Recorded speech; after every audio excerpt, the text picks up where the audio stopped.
Hello, a very good evening to you. Welcome to Wednesday night's calendar with Tina Gelder and Ian White. Hello, thank you for joining us. Here are tonight's main stories. I was controlling with money. I was domineering. It was my way or no way. This was one of more than 200 men from Yorkshire who's taken part in a project to try to make abusive men change their ways. But Calendar can reveal how similar schemes have had funding withdrawn, fueling fears that vulnerable partners could be left trapped. We've been given access to one initiative and we can reveal the true scale of the problem around our region. Also on the programme tonight. The UK signs a defence deal with Germany to use steel forged in Sheffield to supply the first domestic artillery factory in a decade. The countdown to the landline switchover. Sparks calls for better mobile phone coverage in North Yorkshire. And we'll have all the sport, including our goalkeeping calamity saw Leeds United dance their way towards the top of the Championship table.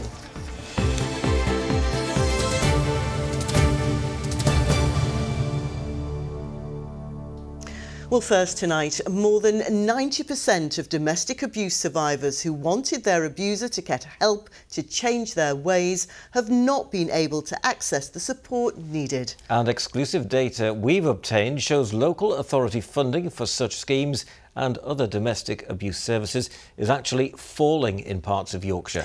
Well, the stark figures come as Calendar has been allowed into one facility that does offer that support. The Inspire to Change programme in South Yorkshire has helped more than 200 men since 2021, but it's now one of a dwindling number of what are known as perpetrator intervention schemes. In this, the third and final part of our Unheard Voices series, Amelia Beckett examines what is being done to break the cycle. Every week in this room, men sit and talk about how they've abused their partners. Some will have violently attacked them, others manipulated and controlled them. All say they have a desire to change. I was controlling with money. I was domineering. It was my way or no way. Even kicking things. And whilst I never considered that to be physical abuse, in actual fact, it is, because it's kind of the intimation that if you don't do what I'm saying, you're going to be next. Jack has been married to Sarah for 15 years. They're not their real names as we're protecting their identities. 3 years ago, their relationship hit crisis point when Sarah realised Jack was abusing her. To hear their personal reflections of that time, we interviewed them separately. He used to sort of belittle me at times. Like swear words he would call me and say that I was useless at most things in the house. So it got to the point where I didn't want to do anything in the house because I was frightened if I didn't do it his way, because it had to be his way or he lost his temper.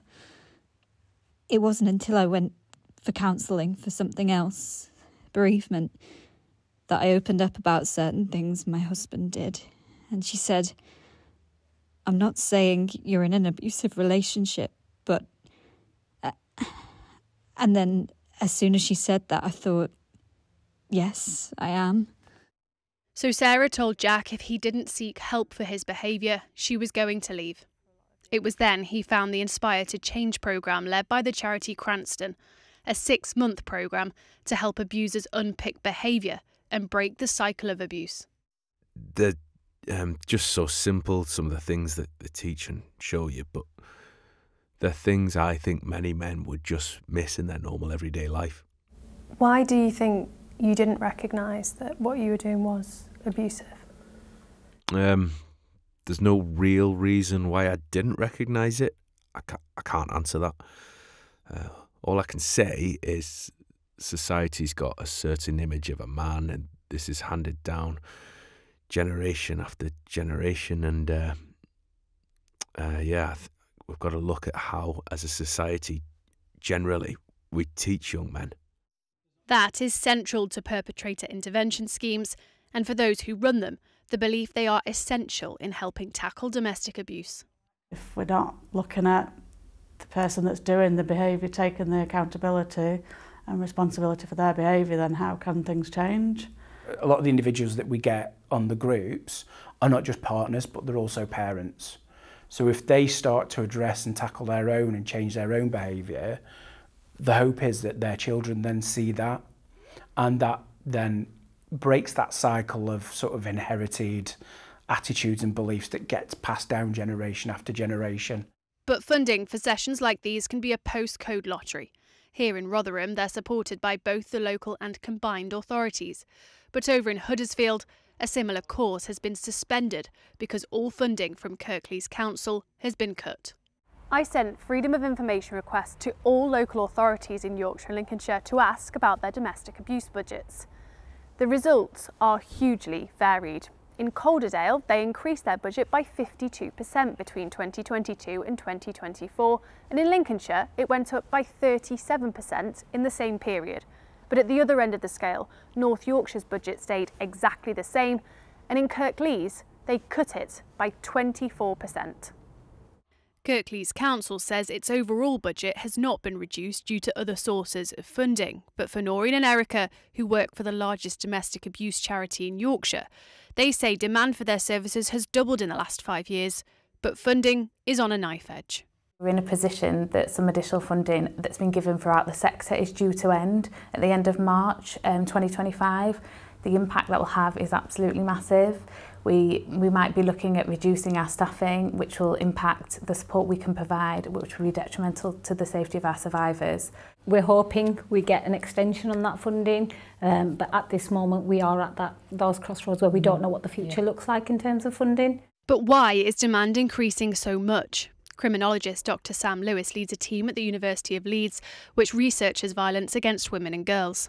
I think there is a great deal more awareness, which is fantastic, and the more we talk about it, the more people will be able to report their experiences. But often, I think, if we go back far enough, people didn't have ways of meeting other people with similar misogynistic attitudes. Now, online, you can meet people who share your perhaps very negative, very misogynistic interests or beliefs. And so I think the online environment has created a really dangerous space, and those kinds of environments leak out into broader society. The government says it's set an unprecedented mission to halve violence against women and girls in a decade. And yet, while cuts to funding continue, schemes which people like Jack and Sarah say are so valuable continue to slip away. Amelia Beckett, ITV News, Rotherham. Well, a little earlier I spoke to former police officer Graham Goulden, who now runs leadership and bystander training to men. I asked him why some men thought it was acceptable to be sexist and abusive towards women. You know, for me, it's quite a complicated issue because I think we have to go back, for some people, right back to their early years and start to think about those learned behaviours, those taught behaviours that, you know, growing up with their parents where violence, intimidation gets results. And that can follow them throughout the whole of their lives. And, you know, just now in society, we live in a world where we sometimes minimise certain behaviours, words, language, attitudes, behaviours. And I think the silence from society, the basic answer is, why do men abuse? Because they can do it, and no one's sort of checking their behaviours, and we need more and more of that in society. So it's a bit of a pack mentality. If one person does it, then everyone goes along with it and no one's challenging it, and that's the problem. It can be that case, and we know that a lot of men wrongly perceive what their friends think. They often think that they're out with their mates in the pub and they think their male friends support sexist views, misogynistic views. The reality is most men don't. Unless we start to correct these misperceptions, there's a danger that men join in with the behaviours or they just remain silent. And silence is like it's akin to an infection that allows harm and violence to keep going, evolve and continue to other forms of abuse and violence in society. And we know there can be that, working in the police force, for example, they're under a lot of pressure and they often sort of take light relief from having a joke about things. Do you think that's partly why some people's concerns about stalking, etc., have been ignored by the police? A blind eye's been turned. In this region alone, we heard on Monday that 18 women in our region had died in the last 5 years because police hadn't acted on information they'd heard. I think we need to really, hear that sort of statistic again. How many women are killed? It's so important that we take seriously, what's happening behind closed doors, because, that is playing out in our streets. Lots of knife-related violence, gang violence. The backstory is often the likes of domestic abuse in society. And I think it's really important, not just for policing, but society as a whole, to look out for little red flags, subtle sort of responses in their friends, potentially who are victims, and to act, to do something. The simple thing of saying something to a friend like, hey, that was wrong, that wasn't your fault. It's a really powerful and simple thing to say to victims. So policing have a duty, but I think all of us in society have a role to play here. Graham, really interesting to talk to you. Thanks very much indeed for joining us on Calendar. Thank you. And if you've been affected by any of the issues raised in that report or interview, or you're seeking more information and support, then please head to our website where you'll find articles and guidance. It's all there at itv.com/calendar. You'll also see some of the other pieces from our Unheard Voices series from earlier in the week. Tina. Well, some more of the day's news now, and a man who attempted to kill another man in North Yorkshire whilst on bail for the murder of an army veteran has been jailed for life. Jack Crawley, who's 20, bludgeoned 56-year-old Paul Taylor to death with a hammer near Carlisle last October. 3 months later, he targeted another man who he met on a dating app in an almost identical attack in York. He's been jailed for a minimum of 37 years. This murder was carried out by you with an intention to kill, as the jury found by their verdict, when you used brutal and exceptionally severe violence. Not content with that murder, you went on to attempt to murder another man. I'm satisfied that had that man not been so brave and strong enough, you would have murdered him too, as you had before. You are a highly dangerous young man. 2 men have been charged after a man was hit by a car at a petrol station in Normanton on Sunday. A staff member at the Esso petrol station on Castleford Road was left seriously injured and remains in a critical condition. 18-year-old Tegan Bay from Essex has been charged with offences including Section 18 wounding with intent and dangerous driving, and also 31-year-old Adaju Adrian from London with offences including perverting the course of justice and making off without payment. A 16-year-old boy has been charged following a fire on a bus on Broadway in Bradford last October. The teenager, who can't be named because of his age, has been charged with arson with recklessness as to whether life was endangered. He's been bailed and will appear in Bradford Magistrates Court next month. Well, next, a landmark defence agreement has been signed, which will see Sheffield produce steel for the UK's first gun barrel factory in a decade. Yes, the deal between Britain and Germany will use steel provided by Sheffield Forgemasters. The South Yorkshire MP, John Healey, says it will ensure that the city remains at the forefront of defence manufacturing. Well, John Hill has been following the story for us and has this from Sheffield. Well, this announcement is being seen by many here as a vote of confidence in steelmaking in South Yorkshire in general and Sheffield Forgemasters in particular. As you say, the Defence Secretary and South Yorkshire MP John Healey signed this agreement today with his German counterpart, and it's aimed at boosting investment, security and jobs. And what will happen is that the German defence giant Rheinmetall will use a new factory within the UK to manufacture artillery gun barrels, and the steel for those gun barrels will be forged here in Sheffield. This agreement paves the way for closer industrial cooperation. So today, Rheinmetall have announced plans to build a new gun barrel factory in Britain, supporting 400 jobs, bringing nearly £500 million of benefit to the UK economy, and re-establishing a critical defence industry for the first time in 10 years. Gun barrels built in Britain, with British steel, for our British armed forces and for our allies. Well, it's not yet clear where this new factory will be, but as we heard, the promise of 400 jobs. As for bosses here at Sheffield Forgemasters, well, they say they're delighted by the announcement. And it comes just 3 years after the firm was actually nationalised, which ended a period of instability. So perhaps this is a show of faith by ministers, not just in Sheffield Forgemasters, but in South Yorkshire Steel. John Hill reporting from Sheffield. Hundreds of people living in semi-rural villages around Selby say they're struggling with a mobile phone signal, which is patchy at best and often non-existent at all. Well, many still have to rely on their landline, but they're worried that plans to switch to a fully broadband line from the end of next year will leave them disconnected if the signal fails. All telecommunications companies in the UK are moving customers to digital phone lines by the end of January 2027. Now, the landline isn't disappearing. It just means that customers will be plugging their phone into a broadband router instead of into a wall-mounted phone socket. Customers who are vulnerable and in an area more prone to power cuts may be offered a battery backup unit to make sure they can still make calls during a power cut. And 999 calls will be able to be made from any mobile network, even if your own mobile phone network isn't available. Well, Sally Simpson has been speaking to some customers who still have concerns. For Sonia to be sure she can stay in touch, she still uses a landline phone. Hello?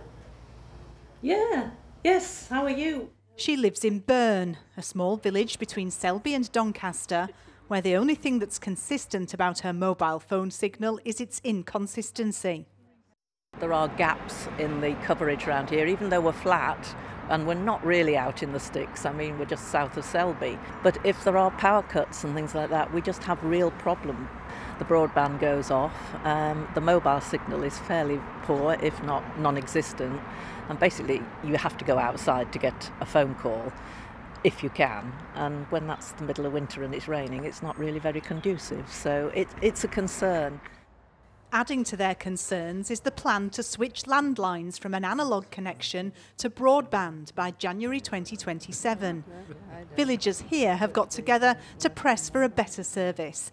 They say business is being hampered and the lack of a reliable phone line could cause serious problems.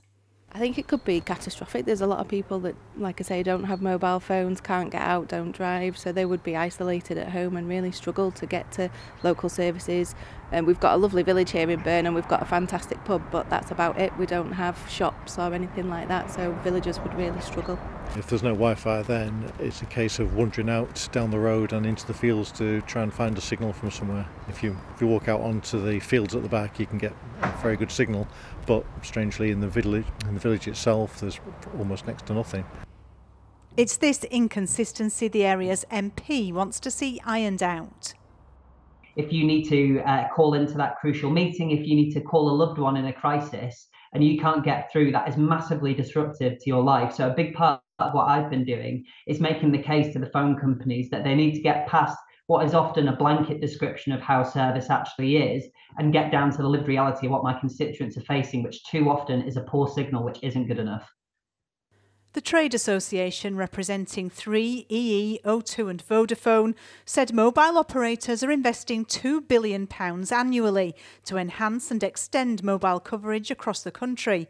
In areas such as Yorkshire and Lincolnshire, the industry is actively working via the planning process to install new infrastructure. We welcome local support for these applications so that new capacity and coverage can be operational as quickly as possible. These customers hope it won't mean calling time on their connectivity. Sally Simpson, ITV News, Selby. And now I know why Sally's not been picking up my calls today. Now then, some good news if you travel on the M62 in East Yorkshire. Speed restrictions on a key stretch have finally been lifted after more than 2 years of disruption. Speed limits of between 30 and 50 miles an hour had been in place on the Ouse Bridge between Howden and Goole since March 2022, when safety issues with the bridge's joints were discovered. There'll be a lot of people who travel across that part of the M62, myself included, who'll be relieved that the changes have been made. But I think there's still a hard shoulder and a lane on each carriageway still to be opened. I think that's on Monday. Well, you take care. Now the ITV Evening News continues at 6:30. Here's a look at what's happening with Mary Nightingale. Coming up in the programme, 3 people are found dead at a care home in Swanage. Dorset police say they are treating the deaths as unexplained, while 4 other residents are taken to hospital. In the US, Donald Trump accuses the Labour Party of election interference. And could your cat be smarter than your baby? Well, do join me for those stories and more at 6:30. Well, time for some sport now, and the big time beckons for Wakefield Trinity.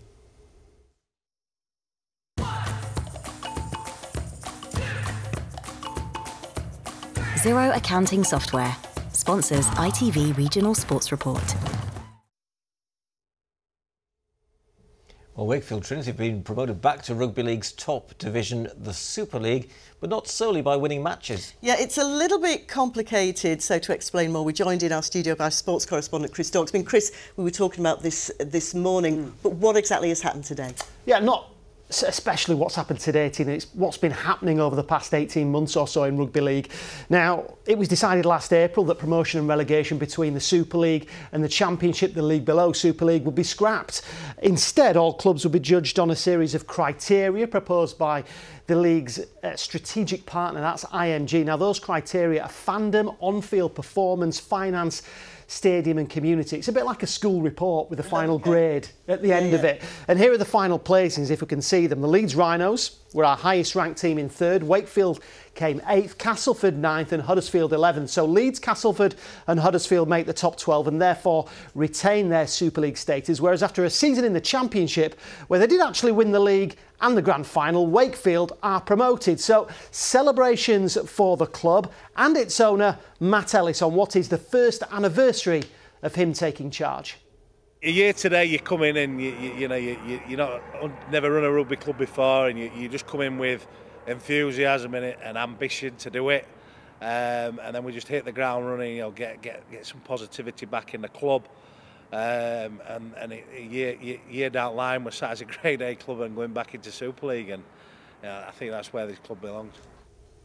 So if we can move on to football now, Chris, and Leeds United were given a helping hand last night. Yeah, well, remember a couple of weeks ago, Tina, that they were the victims of a goalkeeping blunder. Well, last night, they were the beneficiaries of 2 to beat Watford. The first came when Largi Ramazzani tried a speculative shot from outside the box, which Daniel Bachmann let squirm out of his grasp and just over the line. The second saw that man Bachmann push the ball into the path of Brendan Aronson, who gratefully accepted the gift. 2-1 it finished. Leeds up to 2nd in the Championship.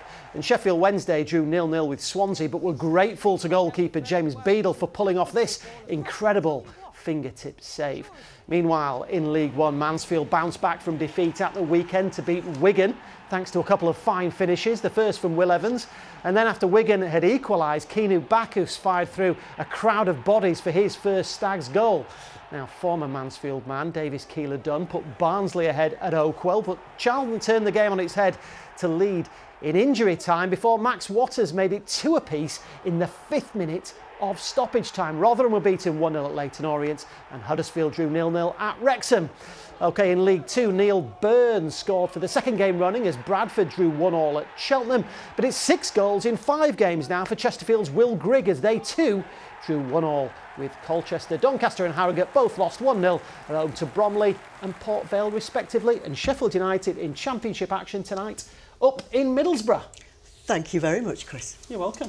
Great, thanks, Chris. Now then, a Yorkshire Dales farmer is embarking on a trip to the continent to showcase what's believed to be the only crumbly artisan goat cheese made in England. He doesn't like cheese. Yes, Piper Hole Goat Farm at Ravensstone Dales stumbled on the recipe accidentally after lifelong hill farmer Frank Hunter learned to make cheese in an attempt to find new ways of making his land sustainable. Now he's been invited to showcase his goat's cheese at the World Cheese Awards in Portugal next month. I never thought I would be making cheese in my twilight years. But it is a niche market, and we've created a cheese that really nobody else makes. In the cheese making process, by accident, we had the wrong temperatures in the vat, but it was good. And I thought, this is something different.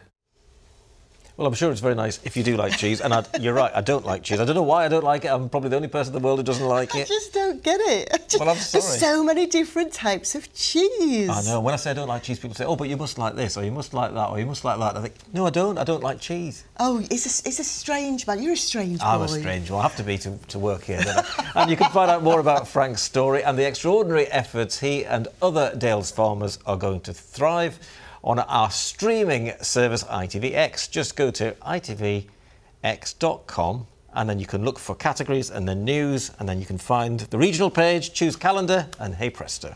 Hey presto, and let's hope it's hey presto for the weather. Here's Amanda Houston. Good visibility on the horizon. TUI sponsors ITV Yorkshire Weather. Hello again. So many of us got to see some lovely autumnal conditions across the region throughout today. And the good news is we're expecting more of the same as we move into Thursday. So looking largely dry across the region, although it will be quite blustery at times. And the heads up for Friday, some of us will be seeing some outbreaks of rain in places. So today we've had high pressure close by. That kept us calm and quiet. But you can see as that high pressure slips out of the way, low pressure will start to take control of things. You can see here driving various frontal systems towards us. So bringing some outbreaks of rain at times, but there will also be some sunshine in between. Now, in the meantime, for the rest of tonight, well, it is quiet out there. We've got a mix of cloud and clear sky, so there may be a few pockets of mist and fog in places. Like we do have a bit of a breeze as we edge overnight, so most of that should lift, and that's with temperatures there between 7 and 9 degrees. So tomorrow morning, not a bad looking start to the day. A little bit of a breeze around and some cloud here and there, which might just be thick enough for the odd shower. But for most of us, it's looking fine and dry, bright or sunny spells, and with the breeze still coming up from a southerly direction, that's keeping our temperatures above average for the time of year. Highs there 15 or 16 degrees, 16 is 61 in Fahrenheit. And then looking further ahead, well, as we move into Thursday and Friday morning, well, as I mentioned earlier, we've got that low pressure working its way towards us. It's driving this frontal system across the UK. Now, there is a bit of uncertainty about this feature, but it looks like it will bring some outbreaks of rain into our region. And behind it, some sunny spells will follow, and our temperatures are remaining around average for the time of year. Bye-bye. TUI sponsors ITV Yorkshire Weather. Nice to have Tina with us tonight. Thanks for coming in. Nice to be here. Thank you for inviting me. Yeah, it's been good. I still can't get over the fact that you don't like cheese. Oh, please. Oh, dear me. Will they ever stop talking about it? No, they won't. That's it for now, though. Arif is back at 10:30. Mary's next. We'll see you later. Good night. Bye-bye.